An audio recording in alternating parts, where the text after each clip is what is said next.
Good morning, everyone in TMI land. I'm Ted Rall, and that over there is still Manila Chan, still alive and kicking, a little bit more alive and a little more kicking every day. I'm going to say 25% less phlegm. Ooh, that's like that's good product placement. That's awesome. All right, yeah, well, 25% less phlegm. That's very appropriate, by the way, for the name of this show. This is the Too Much Information Show, also known as the Ted Manila Information Show. So it's kind of like hitting both on full pistons, where we will be phlegmtastic throughout the show, and we will bring you way too much information about our bodily fluids and excretions and secretions, not to be confusing between the two. You are going to be hearing everything from phlegm to news to politics to lifestyle, culture, fad diets, what the kids are up to, what the kids are not up to, the taboo, the not taboo, the mundane, the inane, the occult, anything and everything goes, because we think you can never have too much information. This is not that straight-laced, button-down news program. Well, really nobody's watching those anyway, so just watch this one instead. This is stuff that you want to hear about, and also a lot of stuff that you never knew you needed to know, but you are going to need to know, and hopefully we're going to have a few laughs along the way. We're here live every Monday through Friday. That means weekdays, not weekends. I don't know what we've decided to do about the holidays yet, but we'll discuss that and get back to you on that. We'll figure that out. But anyway, Monday through Friday, weekdays, 10 a.m. Eastern Time, 7 a.m. over on the Pacific, 11 a.m. in the maritime provinces of Canada. Please be sure to like and follow this show on Rumble and YouTube, because that's where it shows. Don't bother to like and follow it in places where it doesn't air. The Ted Manila Information Show starts now.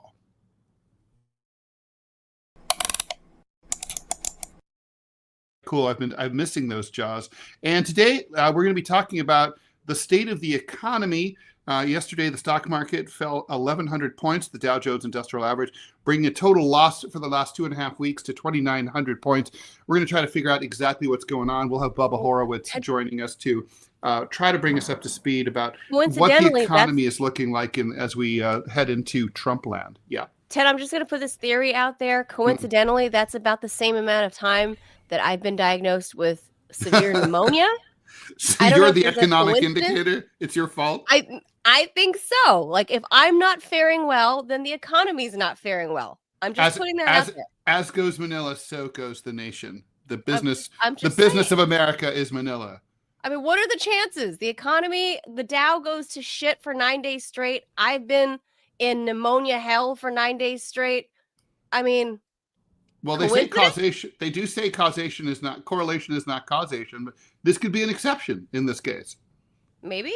Just saying, just putting it out there. Never know. All right. Bottom of the hour. Keep it with us. We're going to get into exactly what the economy is looking like. There's definitely some jitters. Does that have to do with Trump? Not Trump.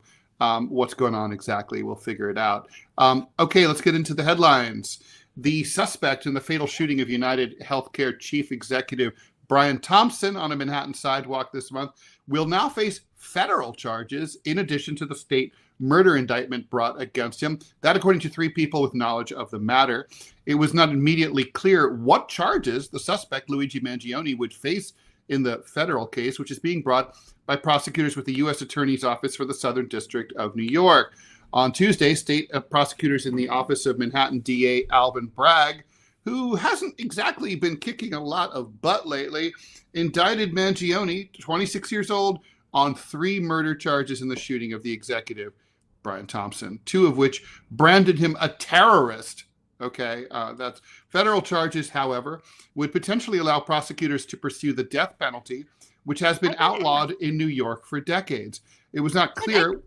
Go ahead. I got to ask, how does Alvin Bragg bring 3 murder charges against the one person, how Brian Thompson wasn't killed 3 times in 3 different manners. So I don't know how does that stack? The New York laws. No. He could have charged him. He could have probably charged him with thousands of murders. Because listen, you know how the ancients believed that if you ate an animal or another person, you would possess their soul. Okay. Okay, so Brian Thompson, as the head of a murderous healthcare conglomerate that causes the deaths of thousands of its customers, he possesses the souls of all the people his company killed since he was so he had thousands of people were inside of him that he had consumed during his tenure as CEO. So when he was shot, there were multiple people inside him who kind of died a second time. But wouldn't Brian, if that was the theory, wouldn't Brian Thompson then be charged posthumously with thousands of deaths versus Luigi Mangione being charged with 3 counts of murder? No, because the law is different. Because Luigi Mangione, though wealthy, was not super wealthy, and Brian Thompson was super wealthy, and thus possessed, and thus completely impervious to prosecution, and cannot be charged with any crime under our system of government, under capitalism. He's innocent of all charges, no matter what. New York laws are wacky as hell, especially in that Southern District with Alvin Bragg and all these, like the 537 counts that he charged Donald Trump with cooking the books over the same one receipt, like one receipt to Stormy. Yep. It's a whole 4 million charges. Yeah. No, for the same one receipt. And, I guess, honestly, probably, since they are going for the federal charges, let's go whole hog. And, probably the International Criminal Court should consider this case against Luigi Mangione, and also like courts in other dimensions that are parallel to ours in the multiverse could be also charging him in like slightly askew different versions. Beetlejuice, neither world. That's right. In the 5th dimension. Yeah, and also in other timelines, he should be charged because I do get the terrorism though. I get that. I do get the terrorism charge that Alvin Bragg would bring that one. That's one I actually get. I don't know if did you already get to that part, that line? Yeah, I did. I got to that line. Yeah, terrorism. I get that part because I guess he's trying to coerce a Mangione, that Luigi's trying to coerce like a certain political outcome. using violence to try to affect political change. Right. So I get that one, but the 3 murder charges, kind of weird. Just saying. Well, yes. I mean, look, it's a fascinating case in a lot of respects, but this really, truly, just again exposes the nature of the system.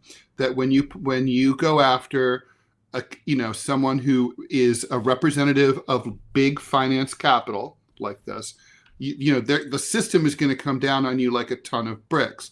Whereas if, let's say, you kill, you strangle a homeless dude on the subway, whatever. Well, that's a whole different conversation. That's a whole other, and we've had that conversation, and we will have that conversation again. I'm sure. Anyway, it's not clear whether federal prosecutors would actually seek the death penalty, and any decision about capital punishment would most likely fall to the DOJ after Trump has taken office.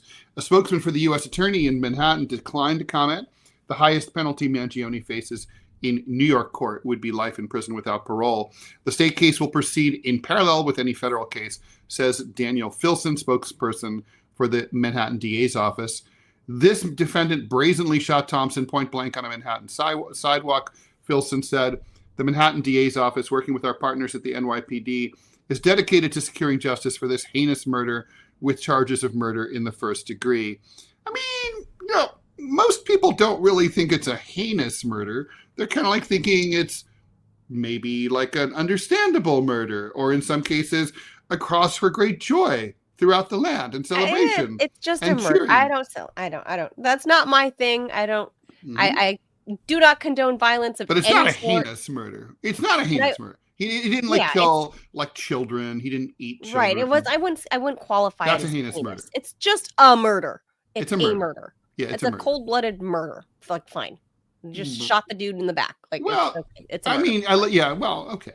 Anyway, I could go on. I could talk about this case for hours, obviously, but who wants that? Mangione's lawyer, Karen Friedman Agnifilo, says that the Southern District's involvement in the case raises a number of troubling issues. She says the federal government's reported decision to pile on top of an already overcharged first-degree murder and state terror case is highly unusual and raises serious constitutional and statutory double jeopardy concerns, the statement says. We're ready to fight these charges in whatever court they're brought. She's right. I mean, what? Life in prison without parole? And that's not enough for you assholes? Really? 10 lives in prison. I mean, personally, I think the guy deserves a ticker tape parade down Broadway. Oh my God! And to be elected mayor. But that's me. But I mean, it's also me and pretty much everyone else except for you. But, you know. No, that is not true. There are plenty of people that do not condone death and violence and even in some form vigilantism. That's kind of why I'm kind of mixed feelings about Daniel Penny. Same thing. By the way, yesterday I was totally on team Danny Penny. I was on the subway and a totally crazy man targeted me for no reason at all and started threatening me. And it wasn't nearly as bad as what Daniel Penny dealt with. But he was like way on me and like screaming at me and like, you're not a little guy. I didn't do anything. You can step up to that guy. Okay, first of all, I broke my wrist. I was wearing a wrist brace, that's right? True. I forgot. And also, I'm 61 years old. I mean, the guy was my size. He was as tall as me. I mean, fortunately, he stayed seated, and I stayed seated. And then as soon as the train stopped, I skedaddled off the train, just like I said, Benny should have done. But anyway, the point is, I had a lot more sympathy for Daniel Penny yesterday when that happened. When I was like, when basically this guy like honed in on me, I didn't do anything. He was like, I was on my phone. Actually, it's funny. I was texting Robbie, and I looked up from my phone. Something Robbie said like made me smile, and I looked up over my phone, and the guy thought I was looked at him or something, but I didn't. And it became one of those like, what are you looking at? I'm coming for you. Like, I don't have to take this anymore. Like, okay, lunatic. And, and there's no one's around. There's no cops ever. Ever. Anyway.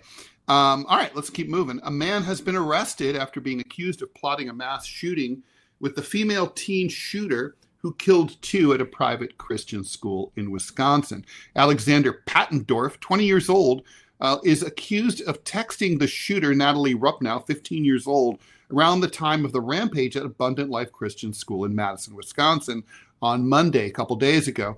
Paffendorf was arrested in Carlsbad, California on Tuesday, and court documents seen by local CBS affiliate KFMB-TV reveals that he told Rupnow about a potential attack on a government building. FBI agents say that he admitted he told Rupnow about arming himself with explosives and a gun. Locals said that at least as many as 15 cops swooped down on his house as part of their probe. They had their full guns out all over the street, said resident Alex Gallegos. Gallegos said that he saw the cops carry out a large gun box from the house. A San Diego judge granted an order that mandated Paffendorf to surrender his guns, and he's been banned from buying any more. He's set to appear in court on January 3rd. That arrest comes as the victims of Monday's shooting have now been identified. Ruby Patricia Vergara, 14 years old, was identified as the student who died. She was an avid reader, loved art, singing, and playing the keyboard in a local worship band. A local family obituary says relatives said the teenager had a special bond with her pets. The second victim of the shooting was teacher Erin West. She was 42. West was a substitute at the school. Rupnow was pronounced dead on the way to the hospital. 6 people were injured. 2 students thought to be in critical condition. A teacher and 3 other students suffered non-life-threatening injuries. Madison Police Chief Sean Barnes told the Milwaukee Journal-Sentinel he thinks those who were injured are still alive. He said that he doesn't know for sure due to those HEPA laws. So he hasn't been getting... Right. I mean, that's a little weird. He's the police chief of the city.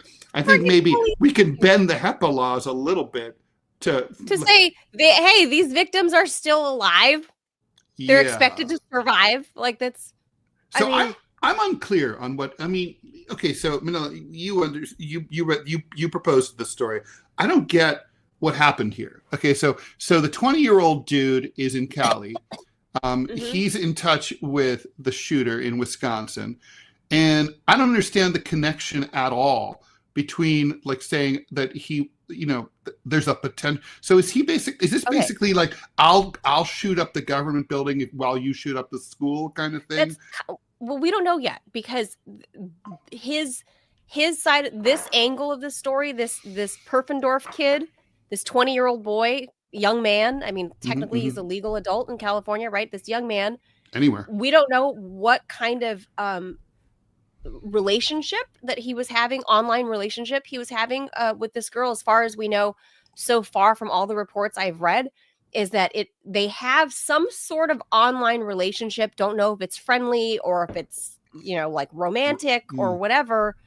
But this young man seemed to have kind of influenced this Natalie girl, this Rupnow girl. And he was apparently, this young man is, from the reports I've seen, seems very disturbed himself and wanted to commit some sort of like domestic terror act. But all the details aren't coming out yet, that he wanted to attack a government building in California, and that somehow they had like some sort of weird online bond about like, hey, let's do these horrific things together. But all those details are not out yet. But this boy is now arrested. So I'm sure there's like, they're combing through his social media, all his tech and all that stuff and his gadgets. But this girl is now dead. So I don't know if this boy somehow convinced her to do it. We don't know if the school shooter, chose this was her idea. All the plans are slowly unfolding. So we don't know anything yet, but certainly I think my gut instinct is this boy played a role in kind of manipulating her mind a little bit, because she's a little girl and her parents are going through a second divorce with each other. She has, like an unstable home, and I think she had an online relationship with a boy, the wrong kind of boy, and he got to her. And I think this is what. But basically, it sounds like they were egging each other on. Yes. To carry out attacks in different states simultaneously, except he didn't do it. Right. He didn't go through with it. So, I mean, but again, there's quite a difference between a 15-year-old and a 20-year-old mentality, right? I mean, he's still a kid, still making stupid decisions, but there's quite a big leap between 15 and 20. There is, although obviously she's a girl and he's a boy, and girls are more mature than boys at that age. But even still, the logical inputs in your brain don't fully work out yet, even as a 15-year-old girl. Is she going to be more emotionally mature than a 20-year-old boy? Very possible, but still the frontal cortex of your brain just isn't that developed yet at 15 years old, whether you're a boy or a girl. So I would say this boy, though, had something to do with this, and I think we're going to see charges coming to him for, I don't know, like inciting. Remember conspiracy, maybe conspiracy. Remember that case about I think she was a Japanese girl that convinced her boyfriend to commit suicide or something. Yes, that's right. And she here in the U.S. Yeah, and then she did get charged. Yeah, right. So I think there might be something similar there, but I don't know if there's going to be any difference between those two cases, because the Japanese woman college student that did that to the boy here in the US, they had a physical relationship and they were consenting adults, and they were actually in a relationship. These two, from what it seems like so far, are like cross country, no physical, they don't know each other physically. They don't, it's not even known yet if the boy in California even had FaceTime calls or anything with this girl, but they definitely have some sort of online relationship, which is scary. This is where you need to know what your kids are doing, who they're talking to. You can't know all of them. You can't know. You can hardly know any of them, because the kids are on their. You go to sleep. Your kids are on their devices until 2:00 in the morning. There's ways to clamp down on that. You shut down. Shut down the Wi-Fi. Manila, set an alarm in your phone for 2036. And let's you and me check in with each other and see see if you still agree with that point of view. Anyone who's actually had a teenager, I wish you were right, but you're wrong. There are a lot of measures you can take as far as removing devices, especially if your kid is like a troubled kid like this girl was. Sure you can. No, you can't. Not at all. It's like wouldn't even work. Removing devices? Not to mention the experts really say that's a bad idea. It's like then you're isolating them and they're going to spin out even worse. It's like, I mean, you can't, why not just lock them in the basement? Nah. Nope, the smackdown. You're totally wrong. Look, I came from the days. You won't do it. You will not be able to do it. 2036, we're going to check in. I will bet you a lot of money. I came from the days of sneaking out through the window, right? And like parents don't know. Me too. You have a girlfriend sleepover. I mean, those are the old school, nice and simple ways. Stealing cars, doing normal teenage stuff. I don't know if stealing cars was really normal teenage stuff. Well, I can't judge because I did all sorts of bad things, but it was where I'm from. Although I did steal a car once, so never mind. There are things and destroyed it too. But the person had it coming, so that's different. There are things parents could have done, and in which case, my brother, when he got smart to the fact that I was sneaking out, he used to set booby traps with pots and pans and strings for me. I like your brother's style. So don't tell me there are no ways that you can't circumvent children from doing bad things. 2036. Especially shooting up a school. So okay, well, you can't control them. Okay, anyway, U.S. Marine Corps officials observed 6 drones in restricted airspace over Camp Pendleton in California. That's about 40 miles north of San Diego between December 9th and 15th, according to the base spokesperson. The unmanned aerial systems, or we call them drones, posed no threat to installation operations and no impact to air and ground operations. That, according to Captain James Sartine, talking to the Epoch Times. Marine Corps Base Camp Pendleton, that's a U.S. Department of Defense training base that trains the Marines, Army, Navy, and national, state, and local agencies like the National Guard, did not release any details about those drones. Force protection considerations restrict our ability to provide further information to ensure the operational security of the installation and the safety and the welfare of the base population and the surrounding areas, Sartine said, blah, blah, blah. Camp Pendleton has restricted airspace zones that are activated during military training exercises. Drone activity in New Jersey, California, and a number of other states has recently stirred public interest and some panic.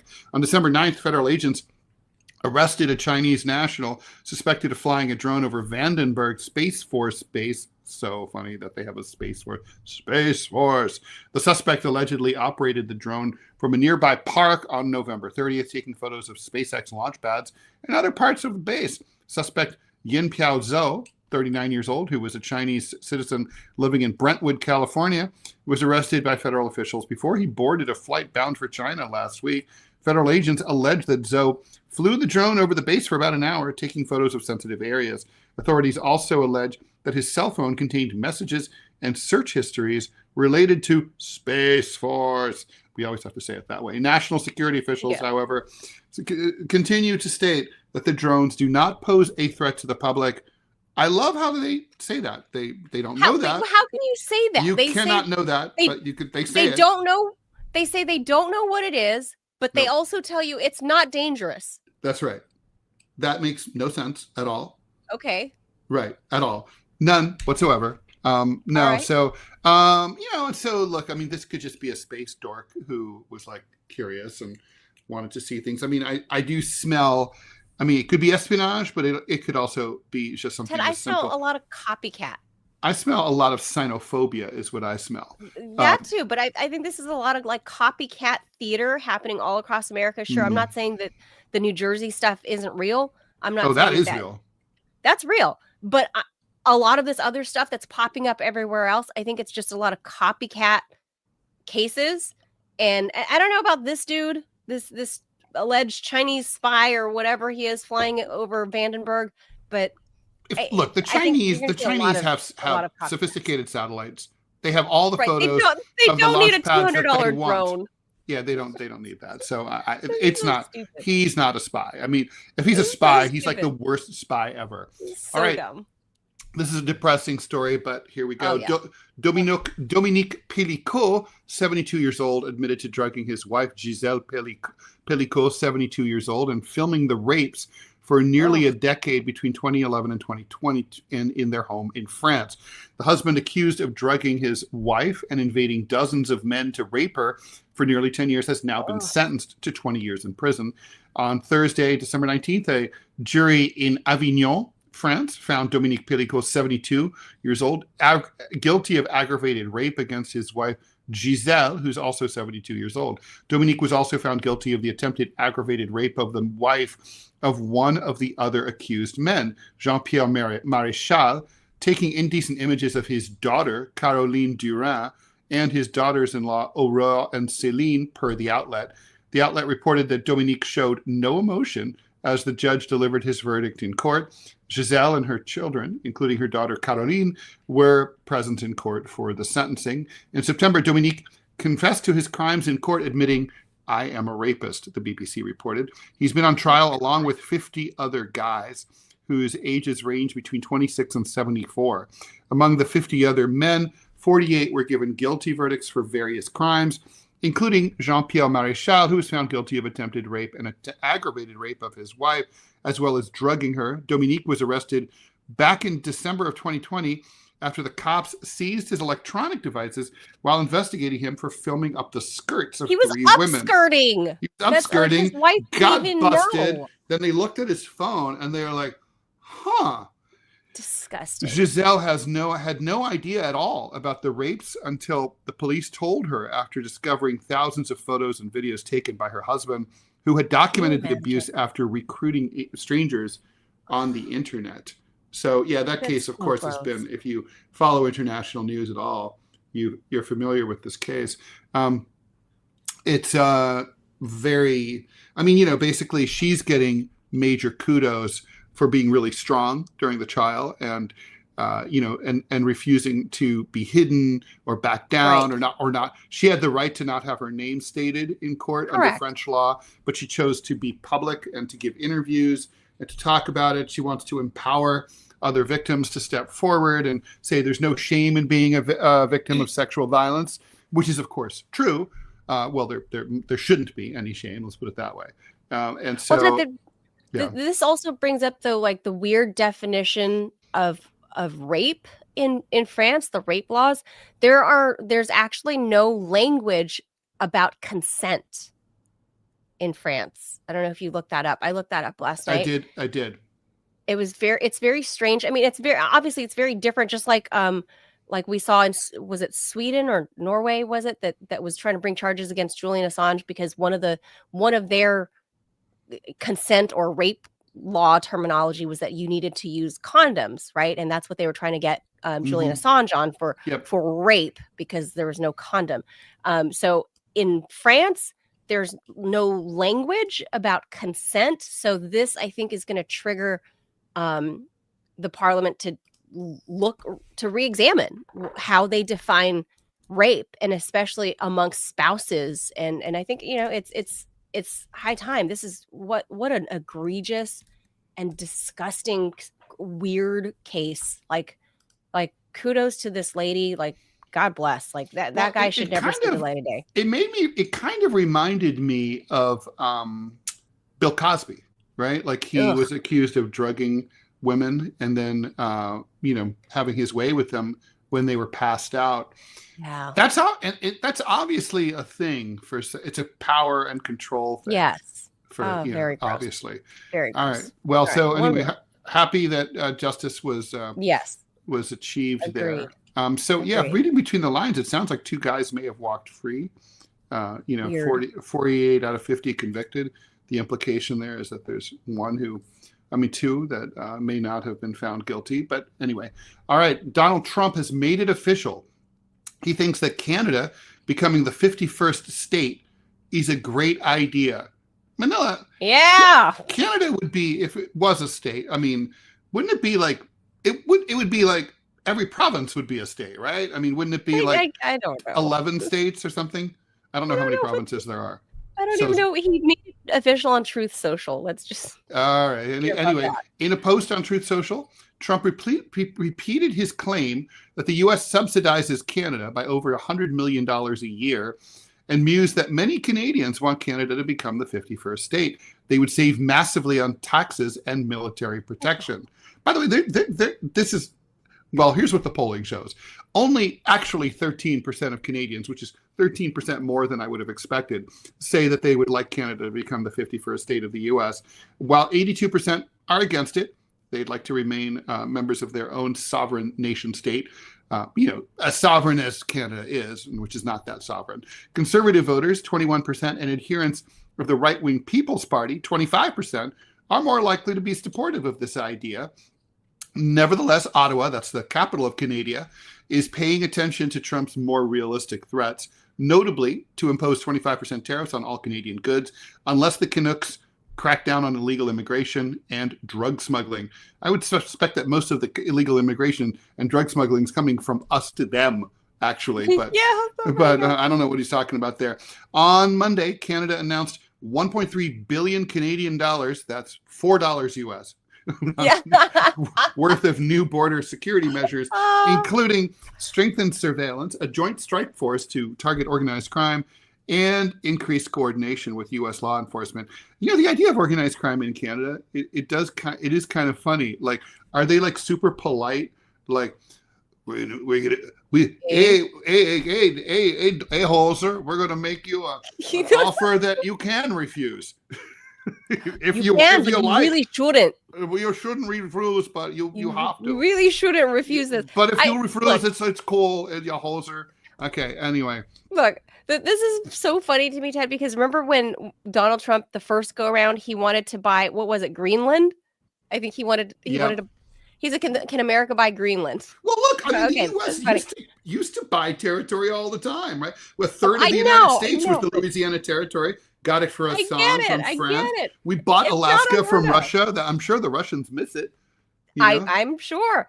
Look, it's not unheard of. So yes, like it has happened. Maybe not in modern times, but it has happened. Obviously, he wanted to buy Greenland, but now he's proposing somehow that we annex Canada and there. Well, not forcibly. I don't know. Not forcibly. I know, but there's. It's just crazy to me because with all the talk of DC being the 51st state, if that's not going to happen, there's no way in hell that Canada Puerto Rico isn't even can't even be the 51st exactly. state. Canada, like Puerto Rico doesn't really have a say. All these other U.S. territories don't have a say. There's no way that Canada is fraught with all of their own problems. They need to cut themselves loose from the crown in England to begin with, before they even, begin to figure out whatever's happening with Chrystia Freeland. And, she was like the minister of everything. They've got their own problems. Like, let's not have Canada join anymore. I think it would be a boon to the United States. It's just not going to happen. But no. I mean, think about it. They have massive natural resources. Also, they have the climate that we all grew up with. And they have it now, I mean, the weather that you had as a kid is now up in Canada. So Weird. Just think about it. Soon it's going to be like 150 degrees in Kansas City. So it would be good to have a giant. Montreal would be a nice 80 degrees. Oh, but Montreal gets hot anyway. People think of Montreal as like, oh, it must not be that hot. I've been in Montreal on 98-degree days. It's actually a much hotter city than you think. And it's humid too. But, once you start getting up into like northern Manitoba or like Inuit territory, like up in Labrador, which I went to fairly recently, and it was fascinating and really cool.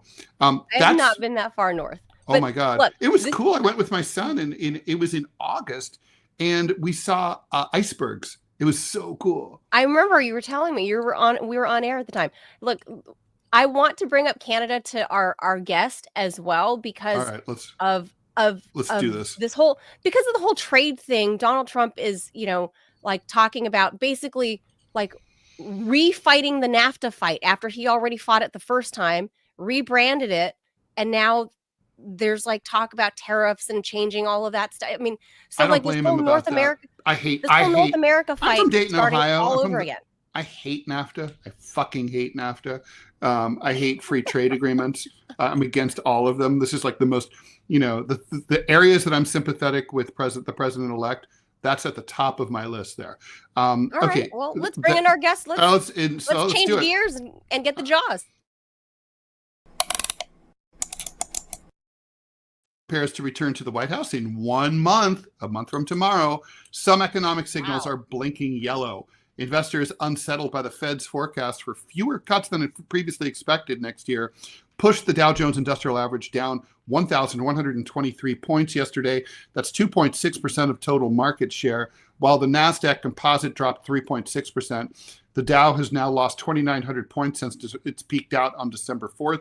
It's a tale of two economies. Consumer sentiment among Republican voters is at its highest level since late 2020, when Trump was still president, whereas Democrats feel that the economy is a disaster. They feel as the same way they felt in the summer of 2022 when inflation was raging and gas was $5 a gallon. What are the prospects for a Trump economy during the next few years? Is DOGE real? And if so, will austerity prime the pump or tank the economy? Where's the economy going? Where's it at? Where's it going? To help us break it down, we have Todd Bubba Horwitz. He's a market maker, CEO, and founder of BubbaTrading.com. Go check out that website. Bubba, it's been a long time. Thanks for joining us. It's great to be here. Good morning. How you doing? What's up? Good to see you. Good to see you. We've got your website up there. People can learn all about all the stuff that you do, your years of experience. So you've been doing this for a little while, Bubba. You've seen some presidents come and go. Now that we have Donald Trump coming back, Jerome Powell, cutting rates for a third time in a row. What does that indicate to you? That Jerome Powell's an idiot and that the Fed is a moronic institution that does not follow what their actual mandate is, which is price stability and employment. We're not supposed to be mixing with interest rates. We're not supposed to be manipulating rates to help the banks. If we go back to the first rate cut, which was September 18th, the 10-year notes were at 3.5%. Today, the 10-year notes are at 4.5%, and the banks have made another 1% or 100 basis points on their profit, but not the American people. The people that are supposed to be getting these rate cuts that everybody's loving the stock market over is really not factual, because the banks are borrowing from the Federal Reserve, and if they can choose to cut their rates to the public, but they're not. Mortgage rates are higher. We are in a recession. Where inflation is storming out of control, yet these morons at the Federal Reserve decide to cut rates once again, which only pushes inflation even higher. So Jerome Powell says, that he's not going anywhere. Doesn't matter who's in office. He says, I'm not going anywhere. Trump is, they're independent. Trump can't push him out. He says he's now in a position to take his time in cutting the rate and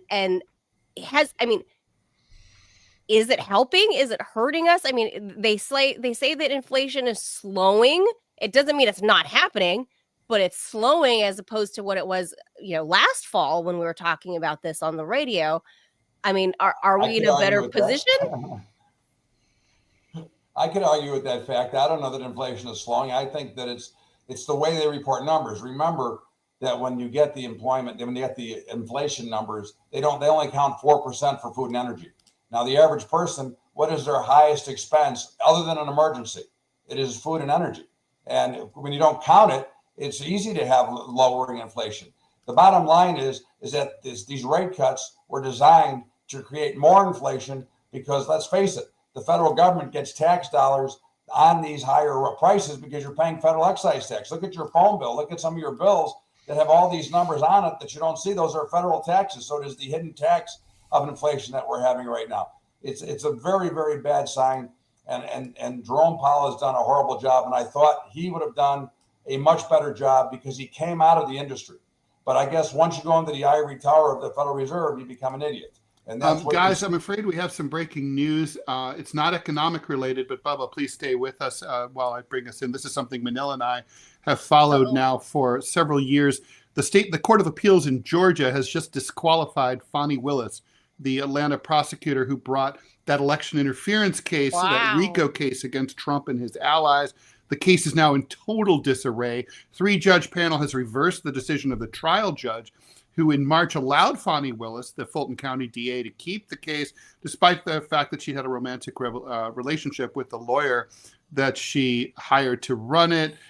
This decision is likely to be appealed, but if it stands, it will doom the entire case. There are currently charges against Trump and 14 of his allies. According to the New York Times. Oh, throw it all out. This is just we're just, come on, guys. We're just over this. Like we're over this crap.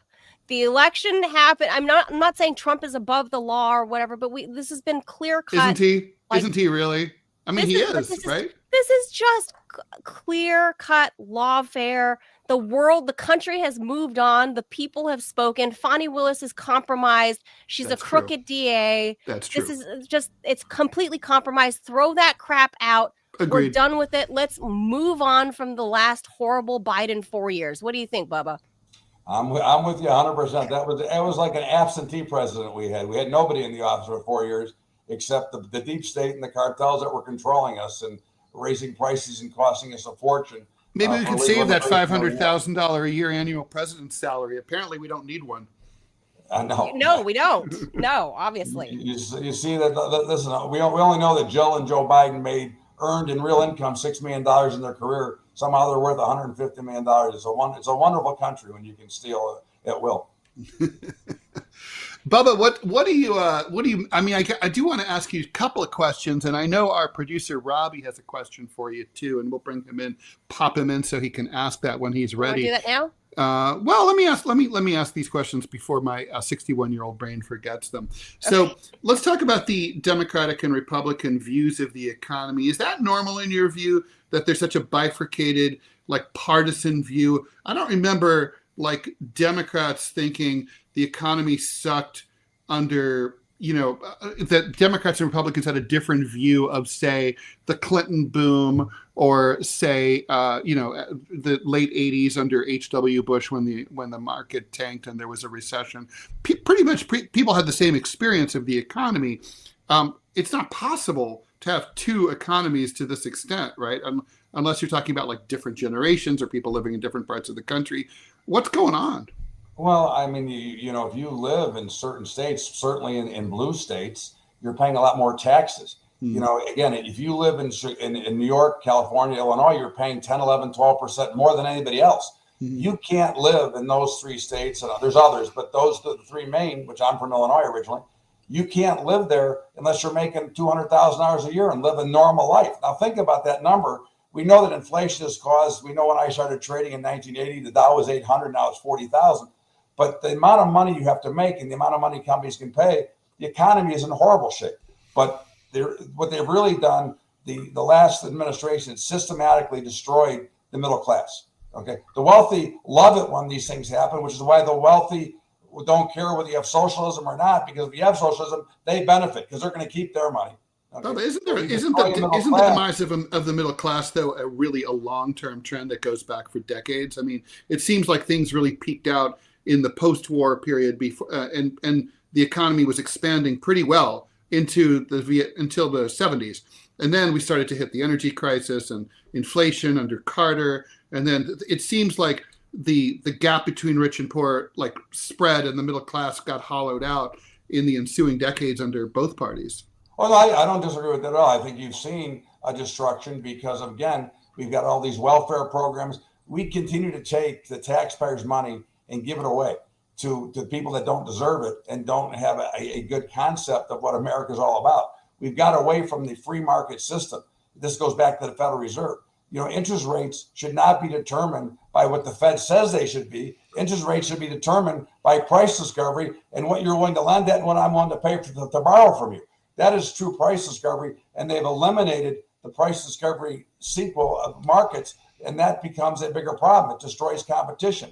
We're leaving out a lot of small business. Look at what's happened. Look at all the empty strip malls in every neighborhood you go. It doesn't matter where you go, but all these little guys and those small businesses cannot survive anymore because we've got regulations that allowed Google and Meta and those guys to become monsters, and they requested regulations themselves so that they could force little guys out of business and not have competition in the future.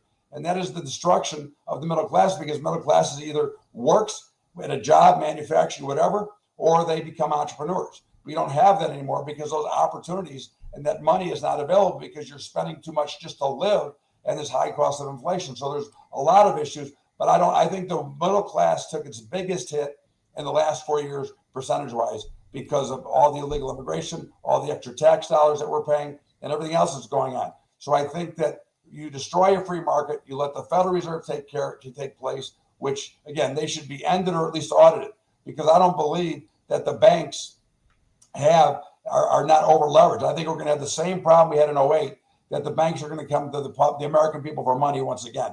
And my vote in 08, my vote today is let them go out of business. The whole capitalistic system is, if you can't survive, somebody will come in and replace you. And I'm glad you brought up 2008, because that was, of course, largely triggered by the real estate collapse.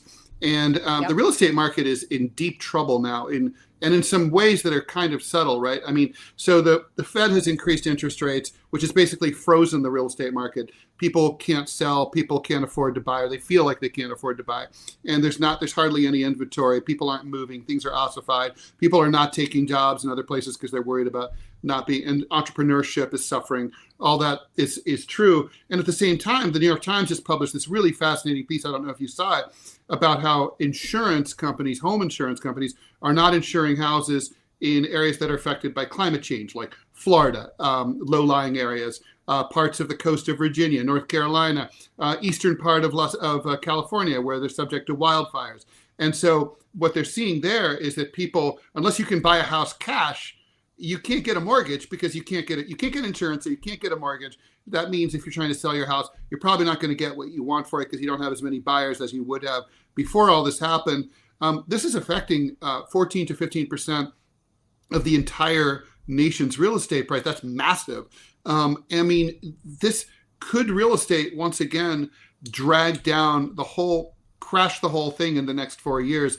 And if so, what could a Trump administration do to mitigate the damage? Well, I think we're headed there already. And I don't think, again, who's in office at any given time is not necessarily what's going to happen to the economy. The economy has been failing going back. Since 08, we had the big boom. And suddenly, through Trump's last term, through Biden's term, things have been slowly getting worse because we've become far more of a service country instead of a manufacturing country. We don't have those jobs that are out available for the average guy. Because listen, when's the last time you called customer service somewhere? They reroute you to India or somewhere else. You don't get Americans working. So we have a big problem with the jobs and the money that is made here.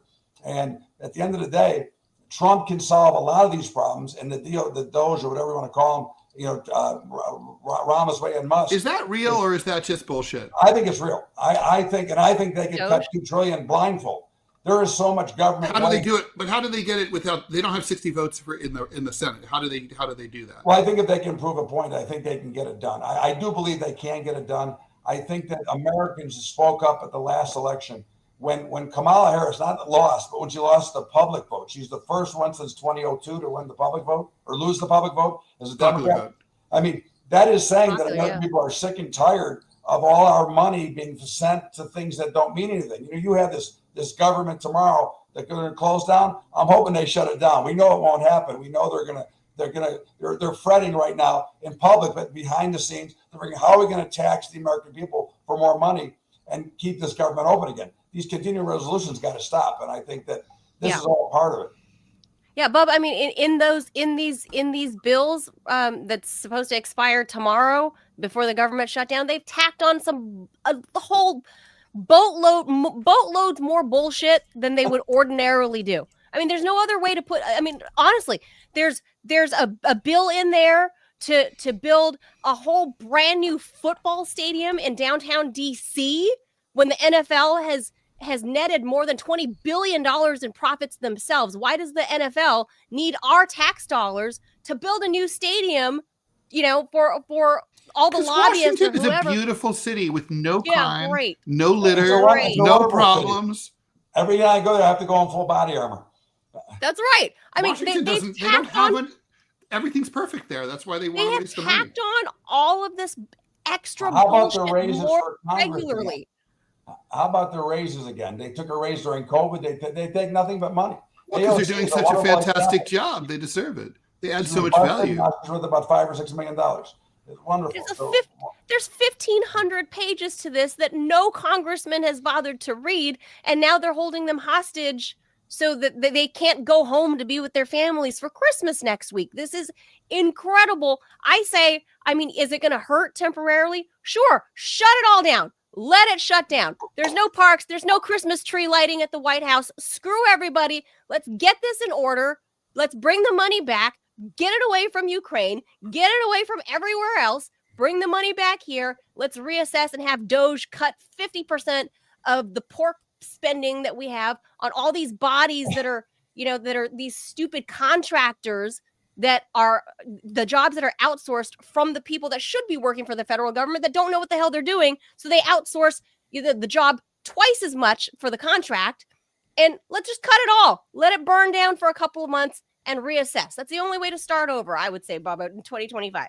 Well, wouldn't it be nice? Wouldn't it be nice if they had to live on a budget like you and I have to live on?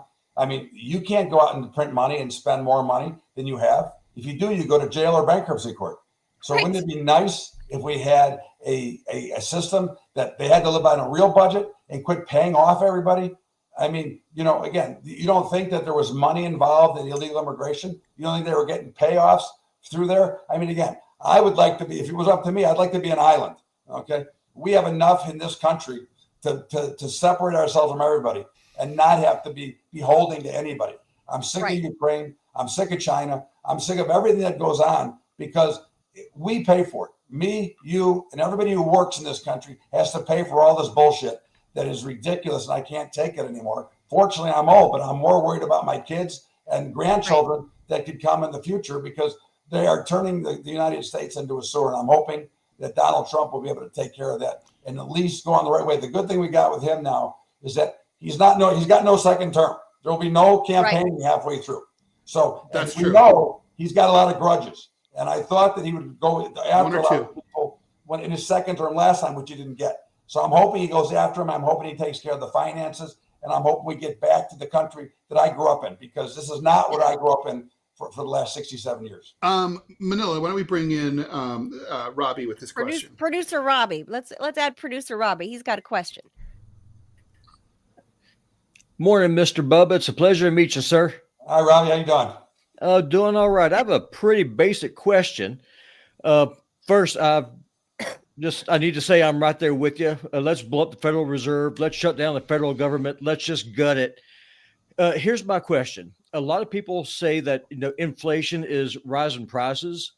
I'm one of those nerds, though. I like to read dictionaries. And as far as I can tell, the definition of inflation is when you expand something, in this case, expanding the money supply. So my question is twofold. One, is that the accurate definition that inflation is the government creating more dollars, just destroying the purchasing value of the monies in existence? And if that's the case, how do you then get deflation? Me and Ted talked about this before. I'm a hick out in the middle of Montana. I'm working 2 jobs just to pay the rent. So I could use me some deflation right now. He says it's a bad thing. I'm for bring it all in, burn this bastard all the way down. And where am I wrong on this? Is deflation bad for the working class? The supply is way oversupplied. I mean, that is, of course, why the markets continue to go up. Okay, you have too much money in the supply. Unfortunately, guys like you, guys like me, don't get the benefit from that overwhelming money supply. The very wealthy, let's say the top 10%, get the benefit from that. But I think the deflation is never a good thing, nor is stagflation. What you really need to get, Robbie, is we need to get back into a real, true free market. I mean, look what's going on. You're from farm country in Montana. The farmers are getting crushed. Okay, the grain prices are ridiculously low prices, especially compared to what you pay for them at retail. Okay, so we're not getting the farmers are seeing deflation, the buyers are seeing inflation, and somebody's getting the money in the middle. Okay, and the farmers are getting screwed. And I would think that next year, when it comes back to planting season again, which will be February, March, April, you might have a lot of people that choose not to plant, and we could run into a shortage of food. But again, that's a story for another day. But at the end of the day, you've got too many hands in the pie that don't let the free market work, starting with the Federal Reserve, starting with the government. If you go back to the Constitution, government is supposed to be run city, county, state, And the federal government was never meant to be the largest employer in the world. It was meant to oversee everybody. But yet they're the largest employer in the world that piss away more money than anybody and keep adding to the money supply, not to mention letting the banks add to the supply because, you know, fractional banking, the banks are allowed by law to lend out 10-1 for what they have on deposit.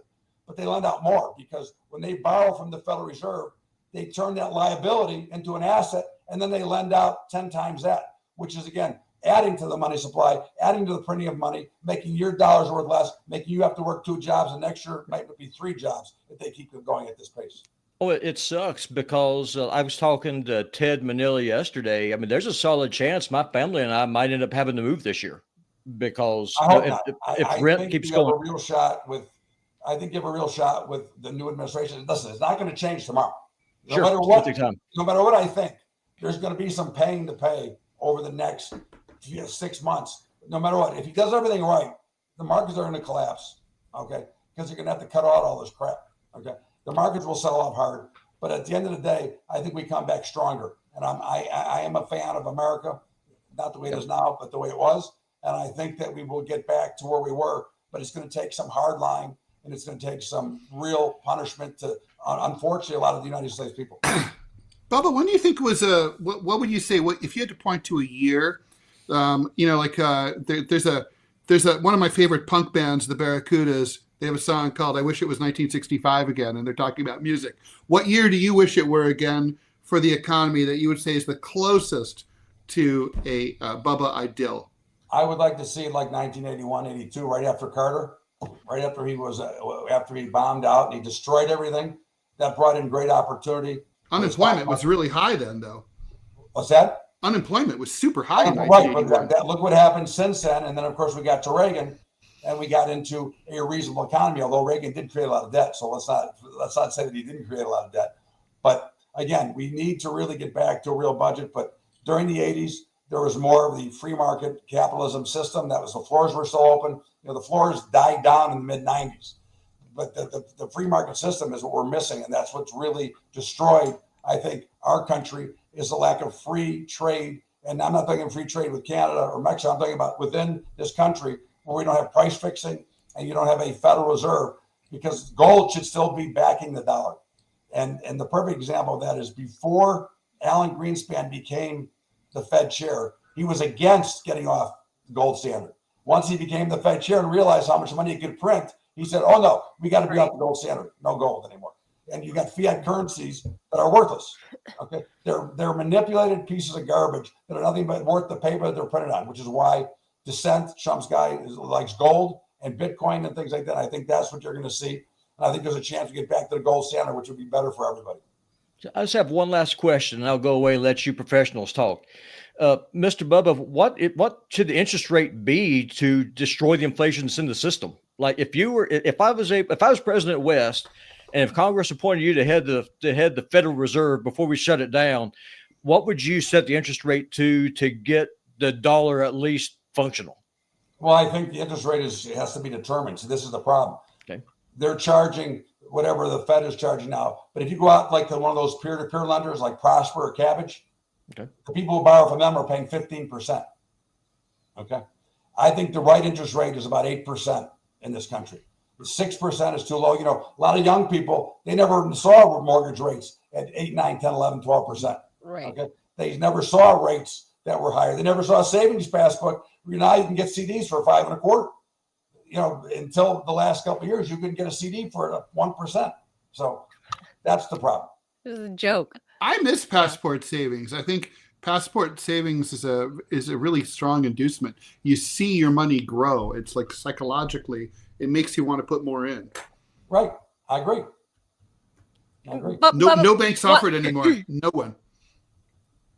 When my kid was, I needed a bank account for him. I was looking around. It says, does anybody still do passbook savings? There might be some bank somewhere in the middle of the country, but basically not in New York. Right. But let me ask you this, Bubba, as we're a month out from Donald Trump coming into office, we just as we were bringing you on, we were talking about how Trump, who knows if he's joking, if he means it, if he wants to absorb Canada somehow. But he's picking I know, but he's picking a fight. Hold on, Louis. Stop here in a minute. Sorry, guys. Oh, one last thing. Yeah. He's picking a fight with basically the NAFTA crowd again. He's picking a fight with Canada and picking a fight with Mexico again. We thought we squared that away in his last term. Why is he revisiting this North American fight again? Because Biden opened up all the shit again. Okay, we got all the crap going back again. I mean, look at what they did in destruction. Forget about who you like or didn't like. Just look what they did. They opened it up and they brought back the same kind of crap that we had before. And I think that we got to finish building the wall. I think we got to do all that stuff and get this. And like I said, personally, I'd like to be an island. The United States of America, an island. Is that going to affect? Surrounded by 4 sides on water. Well, maybe with rising oceans due to climate change, you'll get your given way. our trade though with Mexico and Canada, if he picks another fight with them and revisits this whole NAFTA thing, isn't that going to drive inflation even higher or the cost of it might initially, but I think what we're all missing the point is that if we put Americans back to work, they start making more money. The inflation is not a big deal. We've got too many people not working. That's fair. I mean, maybe some pain before we fix. There's going to be some pain. You can bet on it. But I think the pain will be worth it. I hope so. So last thing, you bullish or bearish in going into 2025? I think the market's going to get hammered next year. I think you're seeing the change now. The semiconductors have reached a peak. They're starting to see some trouble. I think yesterday was just the start of what's to come. Oh, boy. All right. Some more pain is what you're saying. But look at where we're at. You're up 35%. So you could have taken a little pain. All right. Well, we'll be checking back with you in the first quarter after the inauguration. Thank you, as always, Todd Bubba Horwitz. He's a market maker. He is Happy holidays, guys. CEO and founder of BubbaTrading.com. Thank you so much, Bubba. Appreciate you. Always a pleasure. Thank you. Thank you. All right. I mean, I got to say, I mean, I think I would be, it would be unfair to our Democratic viewers to not point out the fact that maybe the markets don't like Trump. Maybe the markets are like, Trump's coming in. We're getting scared. We think he's going to fuck up the economy. I mean, I don't know. No, I don't think I don't think that's what we saw. Like, I know the European markets were preparing for him earlier this year. Like the people I know in Germany, Mm-hmm. They were telling me that they were predicting a Trump win and that the markets were preparing for that, and that things were better in the European markets when they modeled it out with a Trump presidency. Mm-hmm. So yeah, I don't know. No, I think nobody knows anything. All right, so let's bring us out here. Let's say goodbye.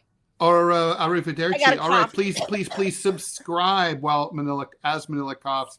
Please subscribe if you're on Rumble or on YouTube. Either way, follow, subscribe, whatever it is. On Rumble, you can become a paid subscriber, which we greatly appreciate, $5 a month. That would help us immeasurably if you like what you see and find value in what we're doing. And even if you hate what you see and find no value in what we're doing, either way, please help us. We need the money. We're fully independent. We're relying on you completely. So you want the show to keep going and not just be like, oh, yeah, there was this show I used to like, but it's gone now. I don't know why. Or the show that you like to shit on. Yeah, that's true. Me too. Yeah, that's like sort of like, that's like my love-hate relationship with like the New York Times. Anyway, thanks for joining us. We'll be back tomorrow morning at 10 o'clock Eastern time. Thanks to PutinBot Gaming for your support and for moderating the chat and for your question. And of course, for filling in for Manila. Please go check out the gaming channel. Again, subscribe, share us on the X and on the Facebook and everywhere else. We ask you to please become a paid subscriber. We've done all that. Okay. Now we've enough shilling. Thanks everybody. Oh, and by the way, I'm going to show my book. This book came out a few years ago. It's an old book. No, the new book is called What's Left. Never mind never mind the Democrats. I didn't think it was out yet. No, it's not out yet, but it's literally in layout phase right now. So, But this book, Political Suicide: The Fight for the Soul of the Democratic Party, is particularly germane if you're a liberal who's upset about the big defeat and like basically it'll show you this has happened before and will happen again. There's a structural problem inside the Democratic Party. It lays out the whole history, and it details why it happened and what maybe you might be able to do about it. Burning it all down. I'm in the burn it all down phase. I'm not really against that. Okay. So thanks everyone. Bye Manila. Bye Robbie. Thanks everyone. Adios amigos. Thank you. See ya. See you tomorrow. Bye.